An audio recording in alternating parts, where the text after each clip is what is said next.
What's up, everybody? My name is David Castillo. Welcome to the Age of Quarantine.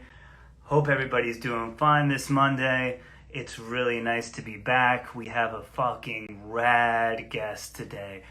Who do we have? We have Mark Bronzino. Mark Bronzino is an excellent guitar player. He's been playing, and multi-instrumentalist, honestly. He's been playing with everyone from Mammoth Grinder, A.N.S. He's played with Ghostmane. He's played with Horror. He's played with a ton of amazing names. Has written tons of cool music. Iron Reagan. We love Mark. Mark is an awesome dude. He's from Jersey. He's kind of a local-ish guy. And yeah, man, we are really excited for Mark to join us. Hope everybody's been good.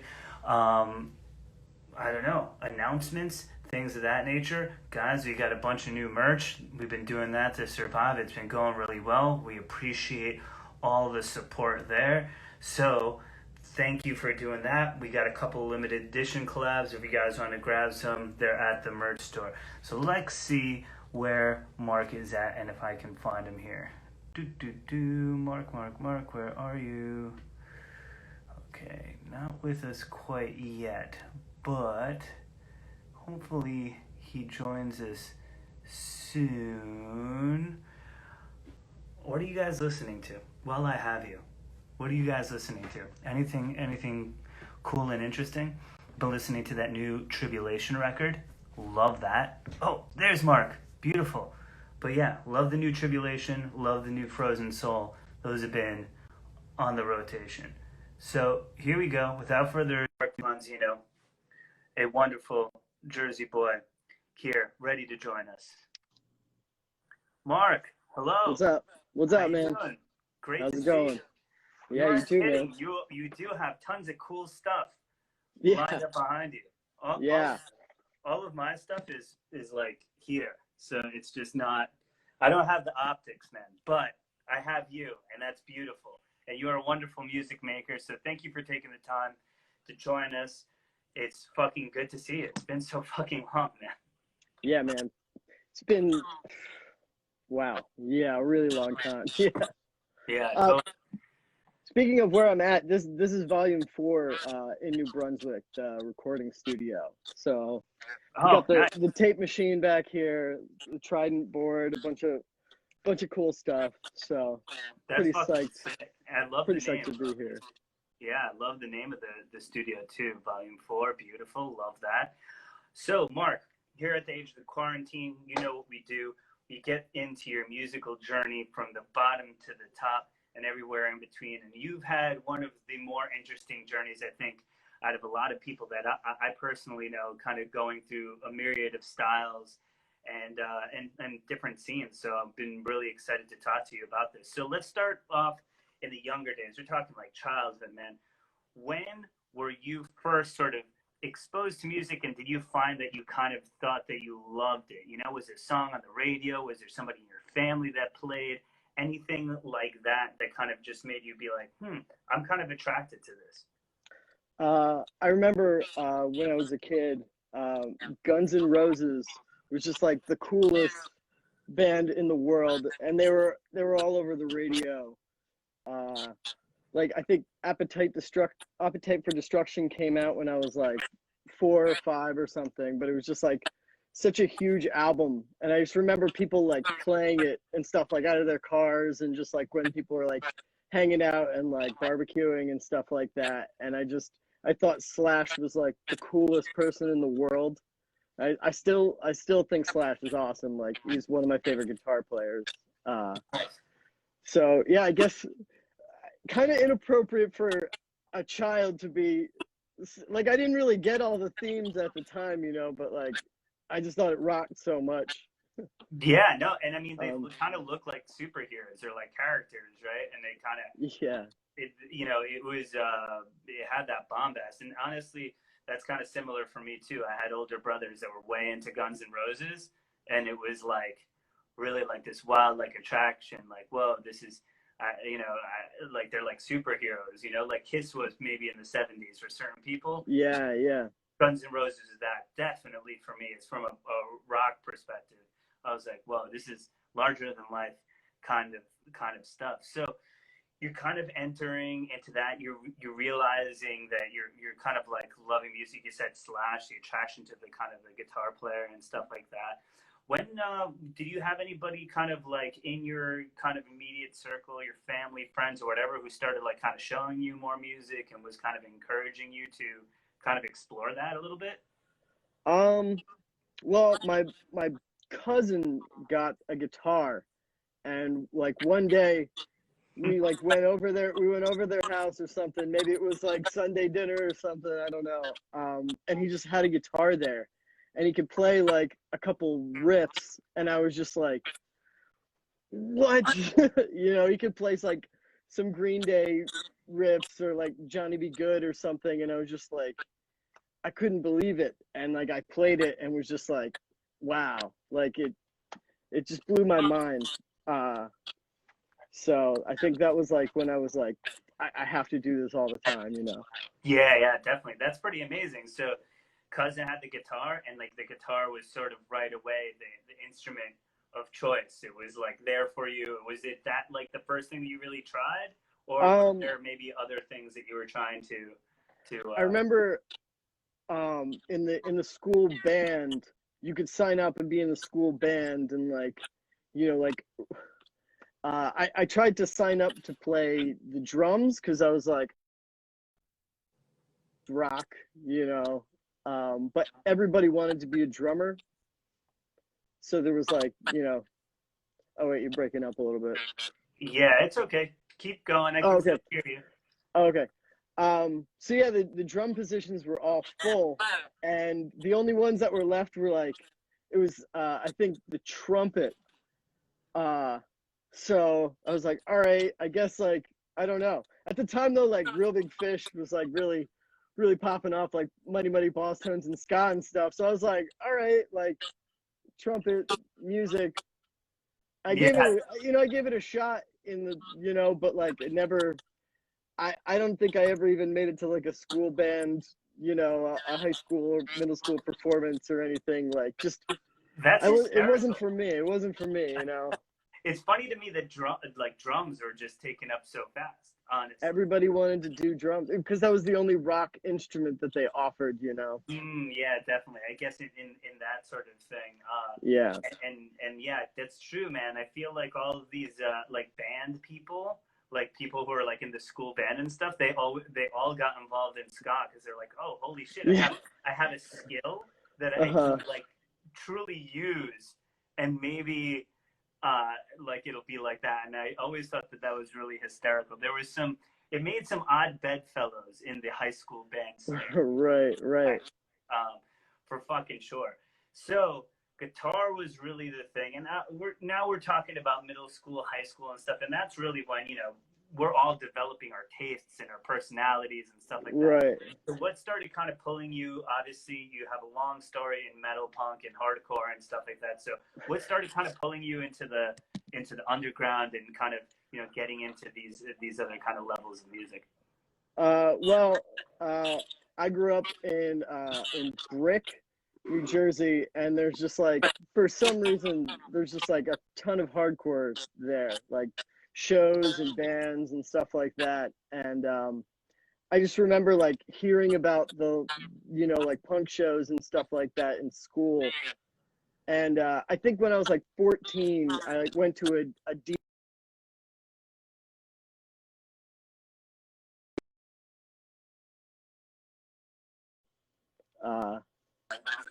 so yeah, definitely. I mean, Bricktown is very storied. It's got a ton of amazing like lore. Wasn't there like a VFW hall that was in Brick or very close to it? They used to have like a ton of shows. The Brick VFW. Yeah, that was like where that place was like, I remember when I was growing up, I would hear about it from Long Island, and this is when the internet wasn't kind of as much of a thing. Right. People were like, yo, there's this spot in Jersey where it's totally nuts, and like, you know, just the best shows go down. Yeah. So lots of really amazing, like, people from Brick, like Down to Nothing, bands of that kind of were from around there. If I'm Well, am I right about that? Down to Nothing is from Richmond, but they just, for some reason, they as a band are really into brick music specifically. Like, I'm That pretty was sure, it. yeah. Like, Educate me. I'm from Long Island. I know nothing. well, you're right about the Brick VFW was like an awesome place. Like that was like going on from like basically when I was like 15 to like 18. So Yeah. like really important years pre internet being really big and stuff. Like there were still like giant 7-inch distro tables and stuff like that. Like if you wanted to hear a band, like you had to like still dig through and like find the 7-inch. Like it was Yeah. still at like the end of that, and there would just be these huge shows like Tear It Up. Some of those dudes are from Brick. They would play all the time. Blind Society. Also people from Brick. Three Against One was a hardcore band that was a band that was like a little earlier before like Tear It Up and stuff like that. They were awesome. And yeah, like a lot of bands would come through. I mean, there's a lot of bands in the area. Down in Flames, Fast Times, Full Speed Yeah, Fast Ahead. Times is the one that's sort of like I feel like what I learned about just from people from Jersey, and they were always like, "This band was fucking rad," and you don't They were cool. like really like know about them because you kind of had to be from around here. And I always love that because this is something I constantly ask people on the show, especially we're about the same age and stuff. There's a lot of bands that were really influential to a lot of people when you started going to shows and you were young, but there was such regionalism at the time, and there's not that much internet that it's like, how many people have heard of Silent Majority outside of like Long Island and like like the few surrounding areas and stuff, Right. So for people listening to this stuff, check out some of these bands that Mark is bringing out. This is some really cool Jersey hardcore, punk stuff that definitely. This is the kind of stuff that shaped us up in the Northeast, and I'm only from an hour and a half away, and I don't even have the full picture clearly. Well, you guys had Kill Your Idols. Yes, we did. And they would come and play Bricktown like all the time. Like I saw them play like probably like 15, 20 times like in those years. They were always playing like in the area. Like I love that band. Like actually I think they're doing a new record. I heard I heard something about that, which is that's pretty sick. Hell yeah, man. They were definitely shout out to Barry Bennett, shout out to shout out to all those guys. And I mean, that's how I basically learned about hardcore legitimately. Like I remember, a lot of us did, I remember going to a 7-second show and I didn't know who 7 Seconds was, but Kill Your Idols was playing, and it was at the Wetland. Nice. That's how much Kill Your Idols sort of introduced me to like literally everything. So shout out to the Long Island legends. But yes, I remember seeing them down here, and man, if you go to a hardcore show at the Shore and there isn't at least one motherfucker with a Kill Your Idols tattoo, I'm not sure that you're in the right place. You know what I'm saying? I have a Kill Your Idols tattoo. So. See, so if Mark is there, you're good. The quota is filled, and we're fine. That's highly accurate. So highly accurate. See, thank you. I have theories, and we're proving the theories. Right. So, Mark, I want to ask you a few questions about when you first started playing in bands, right? So, you know, like, what was the first kind of bands that you were in, and just kind of feeling your way around playing music? Because it's one thing to be able to play, and it's another thing to be starting to play in bands and figuring that out, right? So, tell me a little bit about that. I guess it was kind of like just like friends around school and stuff who like also played instruments and liked rock and stuff, just like jamming on like punk and metal songs and just trying to figure out how to play music together and stuff like that. Like a combination of like hanging out with your friends and like doing like Ramones covers or whatever, or, you know, trying like a hard song but like not being able to play it right, like, you know, trying to like be like, hold on, drop D, play a Soundgarden song. It's just like just add a tune the whole time, and you're just like, I don't know if that rocked, but yeah, it was fun. The timing's like way too straight for Soundgarden. Instead of bam bam, now it's like dun dun dun dun dun dun. But you're like, hey man, we're trying here, you know. It was close. And then like I guess just like over time, everybody, friends just get into more specific things and stuff like that. I remember like around that time, AFI was like the biggest band like in hardcore. They were still like an underground band at the time, around like 2000, I guess. Like they put out that album Art of Drowning, and it was like really like there was so much like spooky. It was like spooky people hardcore really like kind of popped off at the time, and like I guess that like sort of set me down like a path of like continuing of being like into spooky music and stuff. Like I guess obviously like the Misfits and stuff. Sure, Like, but they've really brought that aesthetic, like a goth kind of aesthetic. Absolutely. Yeah. And I remember listening to, I believe the record was Black Sails, the Sunset, and that was the one before Art of Drowning. Yeah. And I was like, they're making like a turn here. And I had seen them at Roadhouse Pub, and that was when they were more like in their Reservoir Dogs phase, Yeah, and yeah. They had like, the thing about them is like they had like that energy that was not too unlike like a poppy hardcore kind of thing where it was like Lifetime, Strike Anywhere. They were adjacent to that, and then they went off into their own path, and Davey's voice got even better, and then it just took a turn, right? So eyeliner sales were up in the entire tri-state area, and that's what was going on. Yeah, being vegan and dyeing your hair black, even if your hair is already like this color, you still gotta dye it black, Absolutely, you got to. That was cool. That was cool. It was like hardcore goth. I don't know. I still like both of those things. So. Absolutely. I mean, I do too. So it was definitely like a moment. So what was the first band that you would say like, hey, this is the band where I learned how to play some music in, and I felt like it helped me kind of grow as a person. And I was like, okay, we got past the high school band stuff, and now I'm in a group, and we're doing some touring. We play shows. We're starting to become part of the scene. That band was in my late teens. I joined a bunch of like older hardcore dudes, like started a new band, and I was like one of the younger guys in the band, and it was called Glaciers, and it was like hardcore metal. It was pretty cool. We like played gigs like out of town and stuff like that. Ryan Jones was in the band of Ryan Jones, probably a favorite of Saint Vitus Bar. I think an employee of a sound man there. Ryan Jones has done sound at Saint Vitus for a very long time. We love Ryan. Yeah. He's also in the very great band Body Stuff right now. With Body Ryan Stuff, Reynolds, who I absolutely love. And I think he's doing some slam death metal shit, which will be sick. He loves slam. I mean, ever since then, like we had some slammy kind of parts in the band, but like it was also like a time when bands were still like trying to be really serious. I don't know. I don't know. It's what we were doing.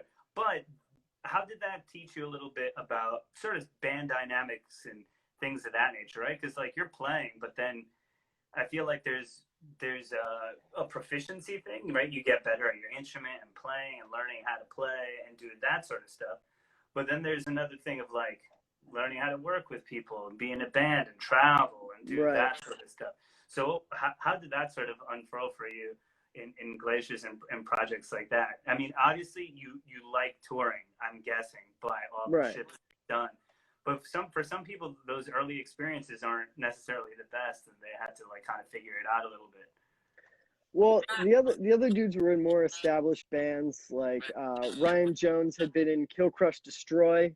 It was like a fast hardcore band, and they were like pretty well respected hardcore band in the area. And then the bass player Evan was in Forward to Death, which is another awesome New Jersey hardcore band. That's a band that people should check out, Forward to Death, if they're not familiar. And so I was just kind of like listening to those guys and like seeing what they did. They had already like done like touring and put out records and stuff like that. And so it's just kind of, just learning the dynamic in a new way, basically. Sure, yeah, So. and that's kind of cool that you actually had some people who have been through a lot and done more, so they could kind of bring you along a little bit. Honestly, that's sort of even I had never really toured until I was a bit older, until I was really like 27, 28, and I still haven't toured extensively, like a ton. I've done some 2-week, 2-3 week tours, but still, even just going out with certain people that like have know what they're doing and have been doing it for a while is always kind of like a nice sort of thing. And I was like, oh, okay, cool. Yeah. Oh, you pick up certain things and doing stuff like that. So you playing in Glaciers and stuff like that. What was the next move after that? And were you usually kind of joining bands at that time, or was there something that you really wanted to author and be like, hey, I want to be in this kind of band, and I got these riffs in my back pocket, and I got to find people? I think I just kind of like, by the time I was like, around like my early 20s, I just really wanted to be more involved in like the hardcore scene in general. So I kind of just wanted to play more straightforward hardcore, and just started jamming with people and stuff like that as a drummer originally, I guess, because like I was a shitty drummer, so it like sounded more punk to play drums, which is cool because now I play drums like a lot, and it's super fun, and like it's So you back then, you fulfilled your high school dream after the fact. You got it, first chair. Yeah, for real. It was like, that was like middle school with But yeah, so I started playing drums in hardcore bands and stuff. I guess the first band was very brief with some friends. We were called Throat X Punch.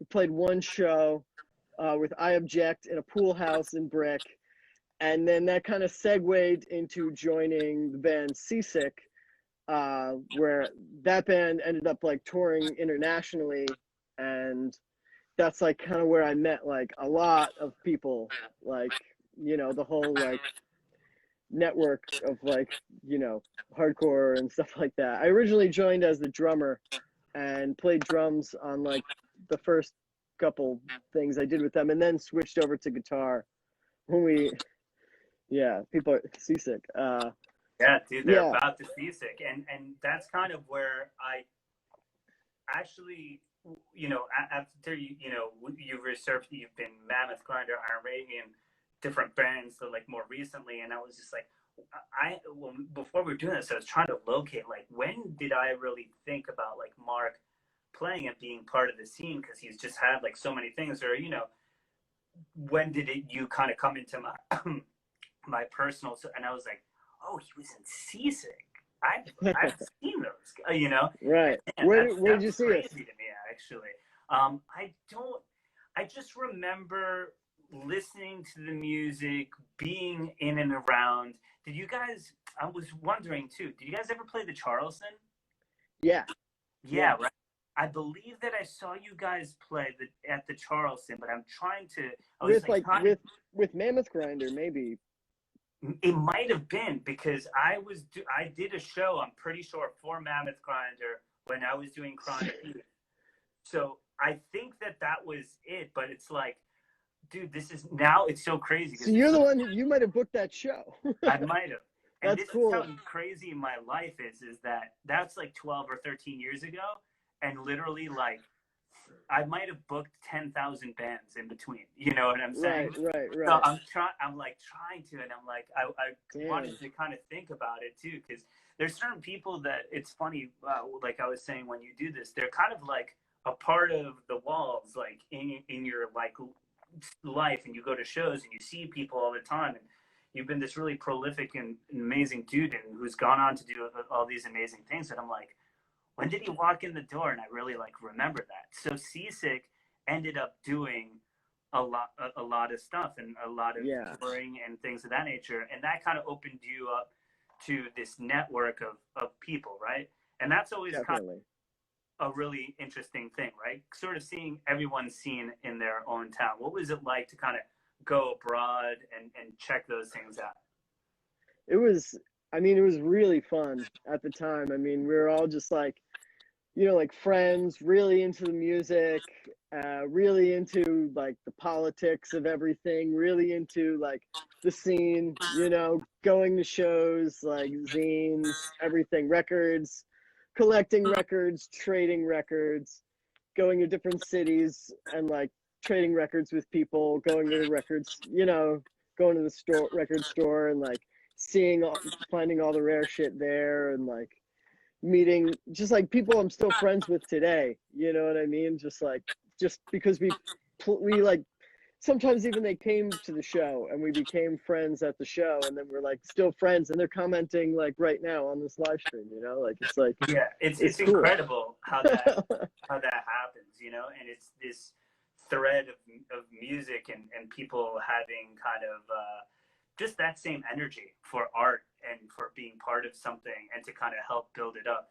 And that's one of the things I truly miss about music that is not as obvious as the songs and the art and like everyone jumping around at a show, which that's all rad. I miss that quite a bit, or dancing or whatever, however you're expressing yourself, right?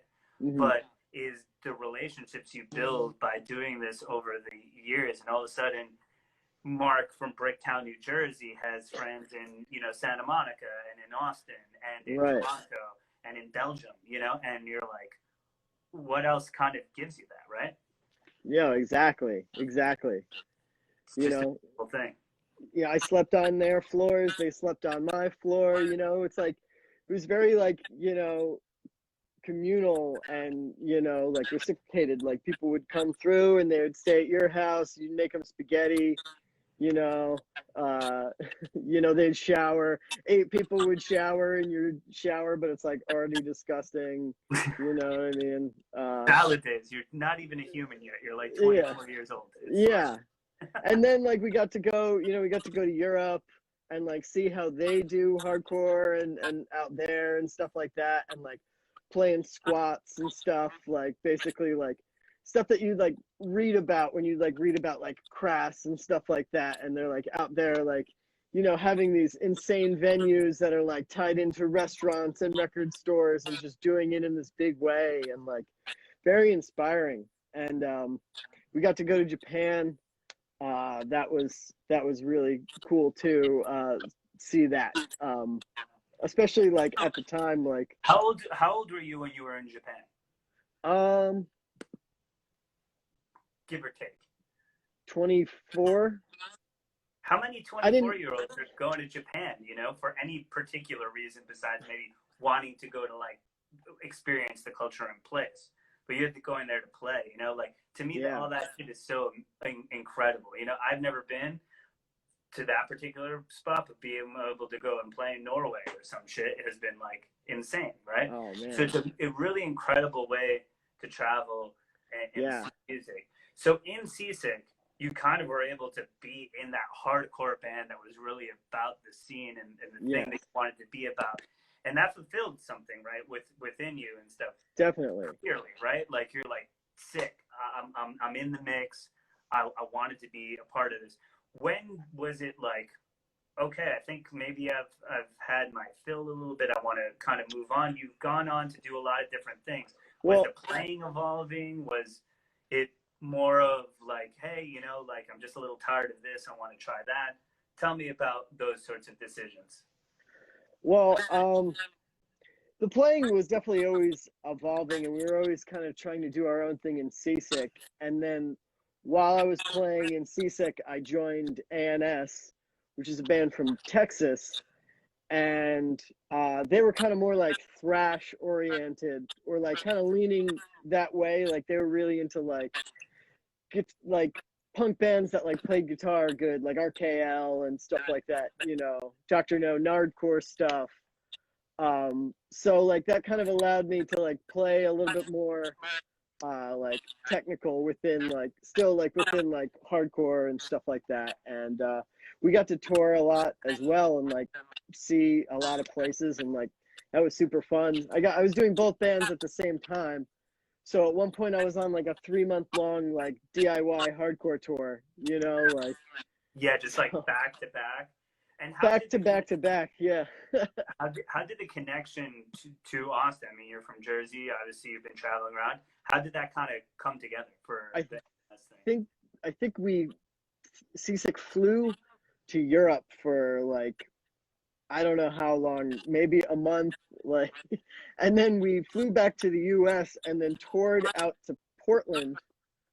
So that was like about maybe a month, or maybe the Europe tour was shorter. I don't remember. And then I was in Portland for a week. Just like that was my off time. I stayed at Alex from Arctic Flowers' house. There was like a punk goth house that I was like chilling at for like a week, and then A.N.S. did like a gigantic full U.S. Canada tour, and then at the end of that, I flew home from Texas to New Jersey. So it's amazing what musicians do, man. It's crazy, you know. I remember having you just have these conversations that like that's glad it's me, and then people would just be like, "Oh man, you know, I remember Alex Skolnick telling me he's like playing jazz for 3 weeks and he gets off and then he's doing Testament." And I'm like, dude, you're nuts, you know. Like, but like you're such an amazing and special kind of human. So to me, people who do the kind of stuff that you just explained, this is incredible shit, and it should be commended. So being an A.N.S, you're like you know, you're in the Austin sort of hardcore, like family. the big Texas. So like the whole Texas circle. I mean, Texas really embraced Seasick when we first went there. Like the first thing, like we played a show in Austin with Unit 21, and you know, Chris Bonner was in that band. He plays in that band Frozen Soul now. That's like doing a lot of stuff. So good. I was just before you got on, I was like, what are you guys listening to? I'm listening to Tribulation and Frozen Soul right now. Oh, nice. So sick. They played the A.N.S. played a show in Dallas like right before everything with Frozen Soul the day before. Like it was like the Evil Beat like weekend. It was like we all came together and everybody saw each other, you know. It was cool. But A.N.S. like that really did like plug me into the world that is like Texas hardcore in a different way. We already, you know, Iron Age had already like played Jersey and New Brunswick like a bunch of times. You know, like that was cool. So actually I remember them from the first night as well. Oh yeah, the first night we went to Texas, Chris Bonner drank a beer out of his boot on stage. Like he like played a guitar solo and then like drank a beer out of his boot, and I was like, that's the most Texas shit I've ever seen. Like I love this place. Yeah, for sure. That's crazy.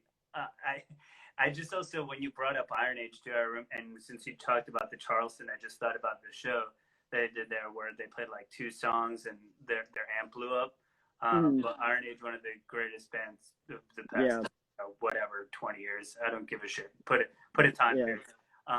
But totally amazing too that you ended up kind of in the mix with all these different folks, and it really set the scene obviously for a lot of the different things that you know you went on to do, obviously playing with Mammoth and stuff like that. So at the time, right, you're doing A.N.S and you're doing Seasick, you're going fucking hard in the fucking paint. Like when you know these are DIY fucking tours. Like get in the van, you don't know what you're just like sleeping in the van in the Walmart parking lot, you know, like kinda. It's hard living. It's tough stuff. Did that contribute to at a certain point where you like, hey, I gotta like make a move to do one or the other or whatever? How did you kind of start budgeting your time? Because you have a lot, or you have a lot that you've kind of gone through. So I'm always curious about that. Somebody's involved in a lot of different things, how they kind of can do all that stuff. I think I don't know. I think I just like kept wanting to do more because like it's not like we were making any money or anything. You know, we were like doing it because like we just really wanted to. You know, and it was just like fun, and like that's what you did. You know, you went on tour, you went home, you worked your shitty job, you went to the show at night, and then like, you know, the days off you jammed with your bands and you wrote songs. You know what I mean? Like it was just kind of, I don't know, I always just like wanted to do more and play more shows, and I feel like I I just wanted to do more, and other like some at some point other people had different commitments and stuff like that, you know, like academic. Actually, both bands, singers A.N.S and Seasick, both went on to to like get their doctorates. So like they're like learned doctors, you know. So like they had their own shit going on, you know what I mean? Like so. Totally. So for you, and this is also key. It's what either keeps bands together, or breaks them apart, or maybe when you start new projects and you get a little older, you talk about this stuff maybe beforehand, like how intense do you want to tour? How much do you, what kind of project it'll be, right? Like how you might want to roll it out or do it. For you, you had the appetite to just keep going and wanting to be Right. like, hey, I want to just play and make music and organize my life around this. For other people, that wasn't really the case, it seems like. So moving forward, was those talks that you had, or you're just like, hey, I'm Mark, I'm available, I want to just keep playing, and like, fuck it. Yeah. Yeah. That's pretty much it. Yeah, it wasn't really it was exactly like that. It was just like fuck it, you know, like The Bronzino method is fucking beautiful, everybody. Listen to this man. This is why we get great music, is because of this attitude. hails.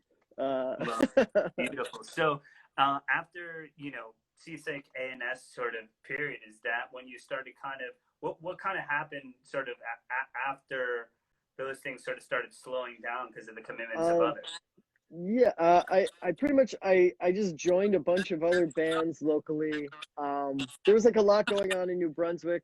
Like at the time, there was like a lot, like a big like, I guess like alternative rock scene going on, like with like screaming females and like, you know, like Hunchback and the Ergs and stuff like that, and like um, it's like friends with like a lot of those people. And like I also wanted to play different types of music. I didn't want to like just play hardcore.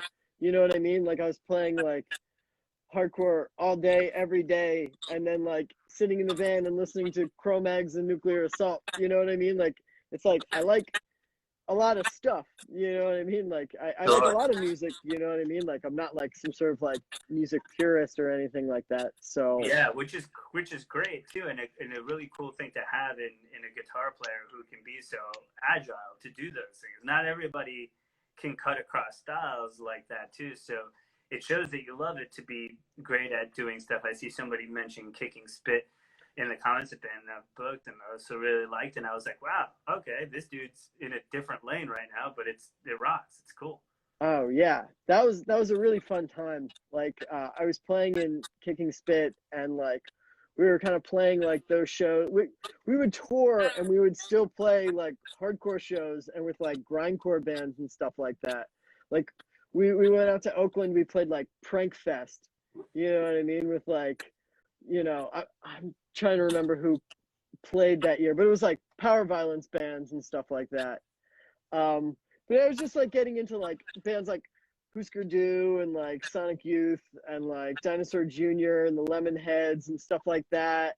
And like also like The Cure, like getting back into The Cure. I was really into that when I was younger and I got back into it. So I was like getting into like kind of poppier rock and stuff. And also like Thin Lizzy, like classic rock and stuff like that. So that's And when I just ended up, playing with like the forms a little bit too for you. yeah.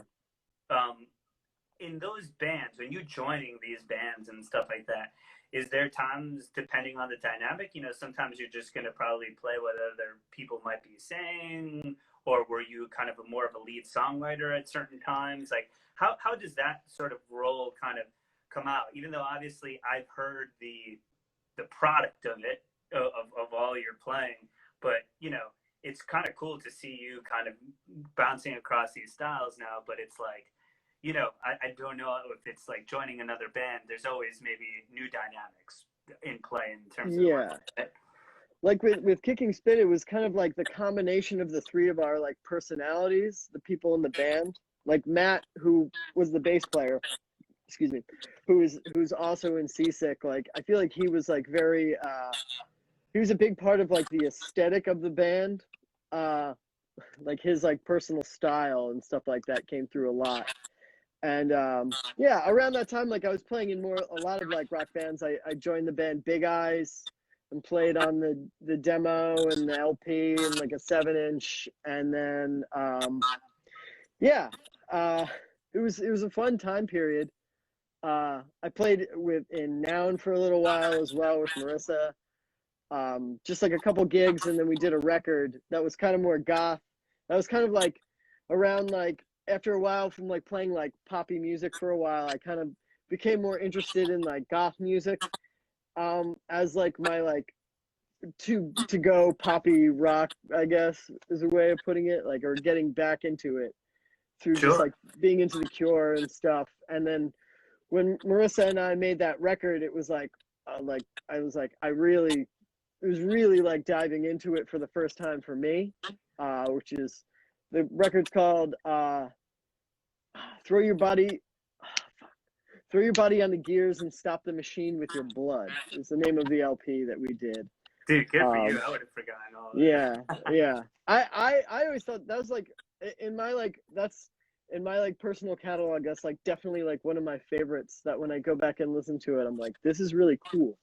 You know? Yeah, I love that. I love when you can sort of identify something like as a player and stuff where you're like, man, I really grew from that particular record or like experience making that thing, you know. It's kind of nice when you kind of go back and you've made so much and you think about who you were at the time, and you know, you're like, oh, that was a moment of evolution. I was glad I could make that with these people, right? Yeah, definitely.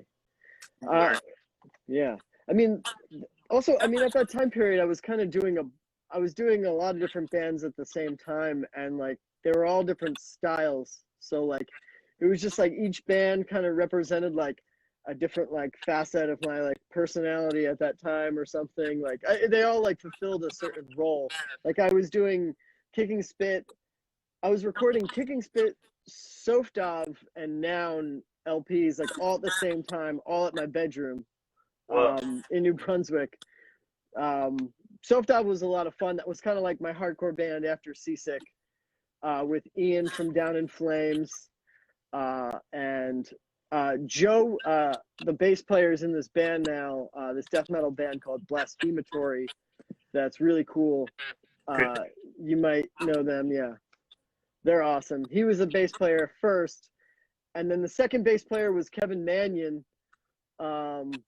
of Hank Wood and the Hammerheads, a Saint Vitus. You know about that, New York City stuff. Yeah, love Kevin. We were in jail together. You were in jail together? Yeah, at the Republican National Convention. We got caught up in some kettling and stuff like that. But Kevin's a great guy and a great player, and I mean Hank Wood is amazing. So a New Jersey classic. Totally classic. He was in a New Jersey hardcore band called The Banner. I just want to point that out. The Banner, Joey Southside. I just want to bring up The Banner real quick. But yeah, Kevin actually played bass for Sofdov during the period where we played Reed Danella's show on WFMU. That was really fun. And then after Kevin left, we got Steve from Bible Thumper, who's a Jersey Shore classic. So that was like all during that one time period, like doing all these different things at once.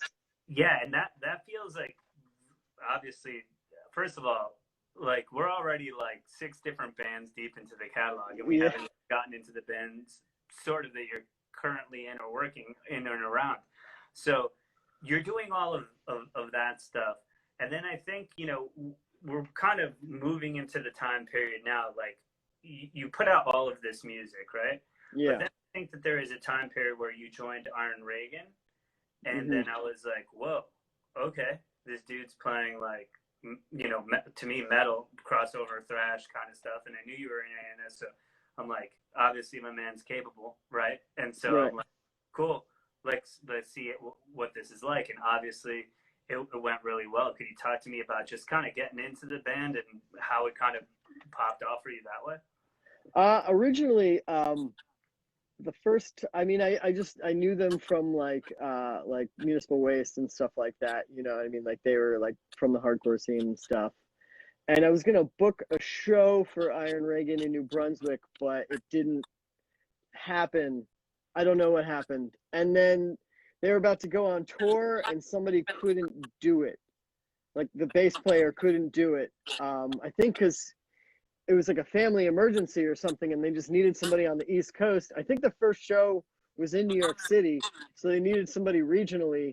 And Scotty from Tank Crimes suggested that I could do it, and so we just like linked, and then toured all around the world for like 7 years, you know, and like signed to Relapse, toured all over the world. Yeah, played a lot of festivals, played Ozfest. That was like kind of like a big transition from like, because everything before that, I didn't make any money. You know what I mean? Like it was all, I would lose money rather. Yeah. You know what I mean? I was trying to say, I was like, remember the Walmart parking lot? We're kind of far away from that moment. Or like pulling into like a hotel that's having continental breakfast and just walking in like you stayed there for the night and eating the bagels. Yeah. We're not pretending that we're just going in for the breakfast. Yeah, because we couldn't stay at the Days Inn, you know. I don't know. So that was different. And then during that period is when I joined Mammoth Grinder. I actually almost joined Mammoth Grinder earlier. There was a tour that Mammoth Grinder got asked to do, but I was doing a Big Eyes tour at the time. And then they ended up just not doing the tour and did the first Impalers tour, Brian and Chris, instead. And then the band was Mammoth Grinder was kind of dormant for a couple of years, 2 years or so. And then when it came back, I was supposed to play second guitar with Alex Hughes playing bass still. Mm-hmm. But then Alex left the band. Alex of Iron Age, Hatred Surge, Insect Warfare, I believe. Tons of dope shit. Texas legend, you know what I mean? You know, I've just been friends with the guys for years, and you know, I was like a fan ever since like I met them around the time of the first LP, but when Extinction of Humanity came out, I was just like, this is the hardest shit I ever heard. Like I never heard like somebody mix like Discharge and like Dismember or whatever, or like, you know, like Madball and Entombed. Like I don't know what was going on, but I was like, this is the coolest shit. And I remember seeing them at South by Southwest, and it was, you know, we were doing some shows with Chronic Youth. We did one with Iron Age and I believe Black Milk, Priestess, a bunch of wild bands. It was really a fucking great time. And seeing Mammoth Grinder at that point, and they were just incredible, man. And also seeing them play with Trap Them, like an early iteration of Trap Them when that was sort of coming, and they were both kind of pulling a little bit from that, you know, kind of his hero is Ghani, you know, kind of crustier side. Mike from Hatred Surge played in Trap Them for a while. Yes, he did. And Mike played in Mammoth Grinder on one tour that I was on. So we had one lineup with Mike playing drums. So yeah, I guess it is very tied in, yeah. Definitely. And I just remember like both those bands just fucking smoking it. I was just like, wow, I'm way into this. And then Mammoth Grinder kind of kept going a little bit. Then it felt like Power Trip, other things kind of took over and it went dormant. And then Up from the Ashes, and you're in the band. So what was it like writing that record? What was it like kind of just getting involved and doing that, and, you know, working with Chris, and who's you know, one of my favorite musicians, honestly, and so prolific. Riff master, you know. Yeah, prolific in a million different ways. Yeah. When you got a guy like that, you know, it's really like, it's you know, it's like if Chris is like, okay, I will do this. It's just like, you know, it's just gonna be awesome, you know. So, like I said, I'd been in the band for years and done like a lot of tours. I actually basically joined during the recording of the last album, but like, you know, like they didn't like fly me out to play on it or anything, because that wasn't really like what bands did at the time or anything, you know, like. Sure. So I'd been in the band for years, you know, so I was used to the dynamic of like playing with Chris and stuff like that, and I knew all the songs. And Chris is just like a machine. He'd just be like, check this out. And you know what I mean? Send you something with like everything, him playing everything, and it's like a complete Mammoth Grinder song. And you just like are like, okay, you know? Yeah. I will play a guitar solo, you know?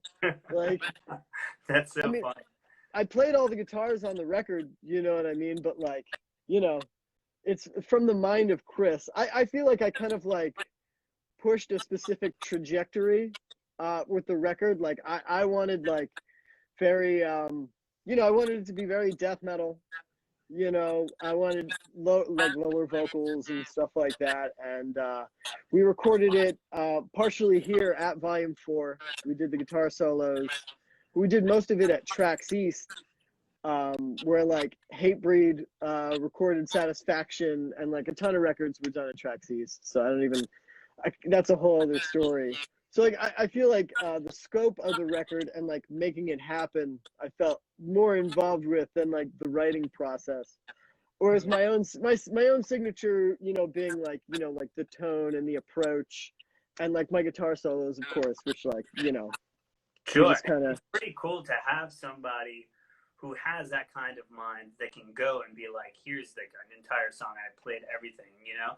And yeah, that, but he wants you to be part of this and to play it too and bring some of your flavor into it. That must be like a pretty awesome feeling, coming from somebody like that you obviously are friends with and respect a lot, and has a great, amazing catalog of heavy music, from Taylor's to Power Trip to, I mean, the list just goes on, right? Chris is a powerhouse. Strutter. Yeah, that 7-inch is awesome. Super cool, man. So now we're, you know, I mean, we've now traversed a ton of bands in metal and hardcore. It's fucking amazing, and you've been playing with some of the best in the game for a while now, and that's super cool. But then all of a sudden there is this move where you started playing with hip hop groups, and primarily most known for playing with Ghostmane, since you toured with Ghostmane quite a bit. Also New Jersey's own Horror, you've done some work with them as well. Yeah. We talk about just the kind of crossing over into that world a little bit. Horror has more of a hardcore edge to them. We're all friends here. Primitive Weapons tour with Dillinger Escape Plan and Horror in Europe. Oh, okay. Amazing guys. Love them all. Super cool. Yeah. Like the best. Awesome. Really great to tour with. Really awesome on the road. Like, hell yes. Awesome work ethic. Cool. Like really very cool. Very cool, super cool. And they let us drink all their beers, since, you know, Gene. They don't. Yeah. So, I mean, like, can you even get better? Amazing. Thank you, Gene and Yidi. We love you. Yeah. But wonderful guys. Still friends. Great dudes. Great dudes. So what did you do for a Horror particularly? Was it more a little bit in the studio? The first studio thing I did with them was with the Ghostmane split, when they're on the track together. We did that. We went in, we did that session with Horror that day. That was the first time I met them. And then later in the day, Eric and I went and did a session with Juicy J. That was the same day. It was like a very wild day in the life, you know. It was like Horror and Juicy J. It was just like, wow. You know what I mean? Like, anyway, but so that was the first thing we did, is in the studio then, and then we were both on another artist's track, and then we did a tour together. And like, also we're like, when I was in LA, like I would hang out, we'd go to shows and stuff like that, like just became buds. And then we were playing a festival together, and we were just like talking about mosh or something, and they were like, we need more mosh, you know what I mean, in our music. And I was like, check it out. You know, and I just started writing mosh parts for them and stuff like that, and just emailing them out of Volume 4. And one of them ended up on their latest mixtape. The first song, Beneath the Earth's Crust, I played guitar, bass, drums, tracked it all by myself here, send it out to LA, and they like added stuff. It was cool. It was a really cool experience. And I sent them a bunch of stuff. Some of it will be released soon. I'm the like person who finds out last about this stuff. But there's like a bunch, there's a bunch more that's out there. So like that'll be I'm excited for that stuff to come out. That's really cool though that they kind of chose you to collaborate, and you know that you kind of crossed over into that world. But then Ghostmane, to my ears, excluding this last record, which I think shows a much greater range. What's up, Edie? How you doing? There he is.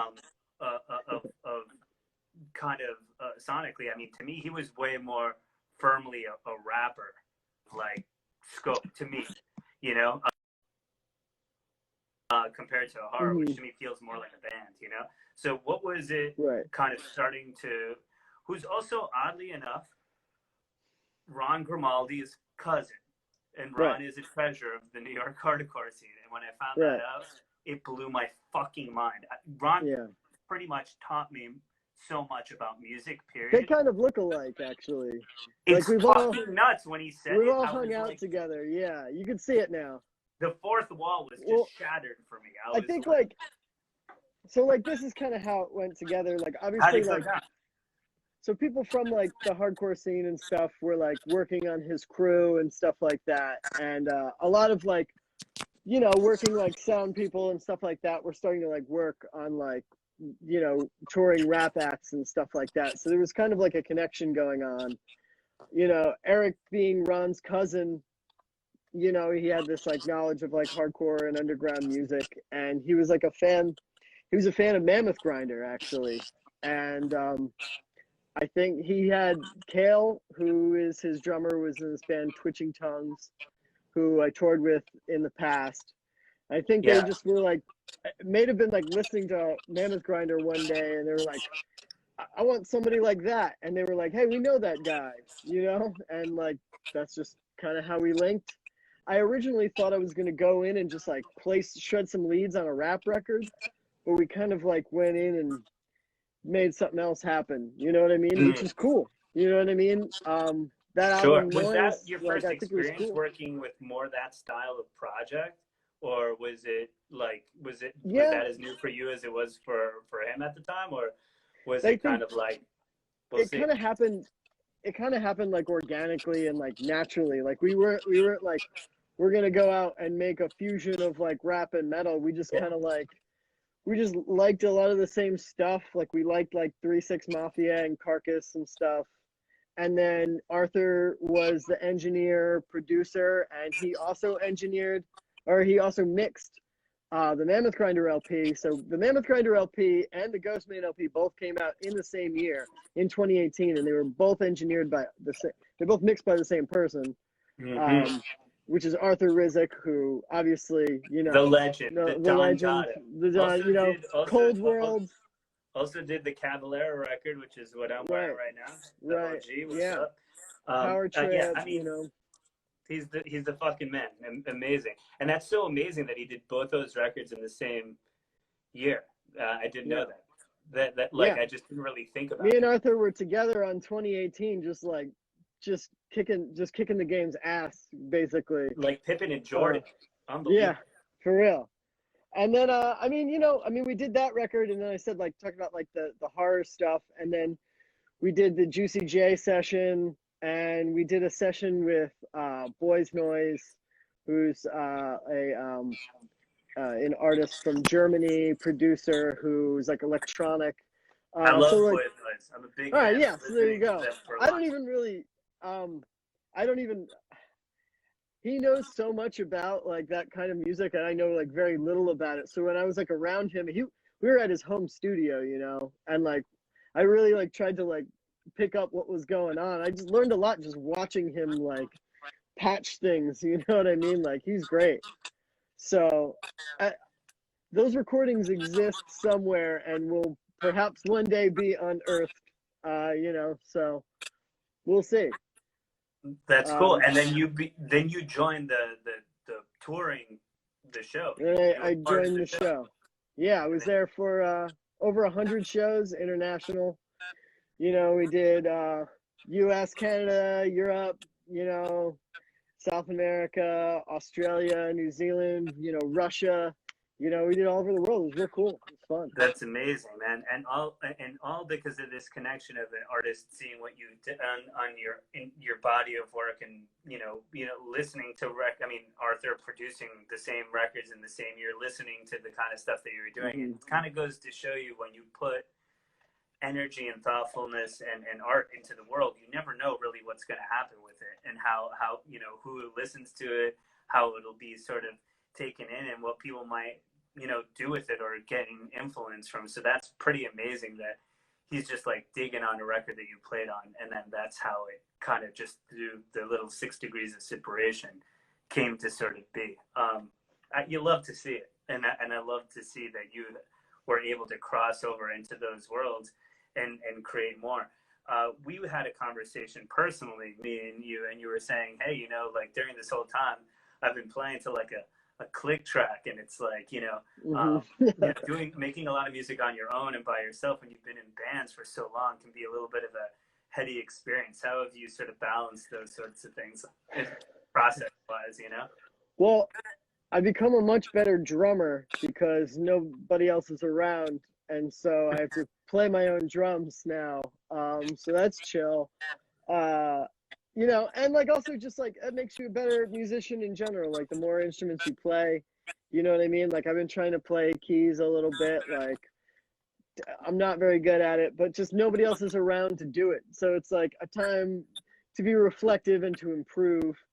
And I mean, it's cool to like see the new technology, you know what I mean? To like record something and hear, and then like it's in LA and, like Edie and Gino are listening to it like 20 minutes, you know what I mean? Like 20 minutes later in another studio, so it's like that part's like pretty sweet, like pretty futuristic, I did have my first like sort of like live band practice recently with my new band with Chris Moore on drums, the current drummer of Repulsion, Coke Bust, Airtex. He's done like a million things. The man is a legend. Fucking G. He's a legend. Amazing. Also, one of the main people who organizes Damage City Fest. Yes, and him and Robin. Yeah, stuff. Used to be in Magruder Grind back in the day as well. Amazing. This project does not have a name yet, right? We've been struggling with, every time we debut the name. We don't need to debut the name. I won't do that to you. But I'm really excited. It's kind of a death metal style-esque thing. Yes. And so you were able to jam with him, which makes me and all of us very stoked. So you went down to him and you guys... I went down to his place in D.C. He's got like an awesome setup at his apartment, like so many amps everywhere, being the guy who like puts on a lot of shows, does a lot of sound stuff, he ends up with a lot of gear, and he's a sound engineer as well. So it's like the two of us as engineers and musicians, and also having been friends for like, 12, 15 years, however long we've been buds, like it's just like we've jammed before, but like this was like we finished tracking the demo and mixing it. So we like know the songs. We just got into a room and just after a year of just not playing with another person, to have the first person you play with be fucking Chris Moore doing blast beats, like pretty sweet, man. I gotta say, pretty sweet. He's back there doing double bass and blast beats, so it's like, what more could you want? Yeah. Like I felt like the real. You started messing with the real stuff right away, which is exactly what we would expect from you, Mark. So we're all looking forward to checking out the new band for sure.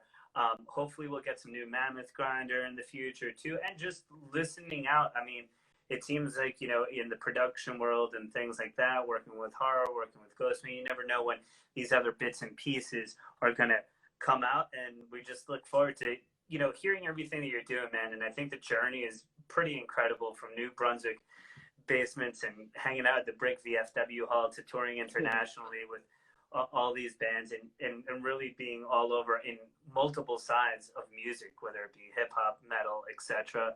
It's just an amazing thing. Keep doing what you're doing. Volume 4 looks good. That 2-inch tape looks hot. I might have to roll over there one day myself. Anytime. And have a wonderful, wonderful evening. Thank you for joining us. Age of Dude, thanks for Quarantine. having me. We out. Peace.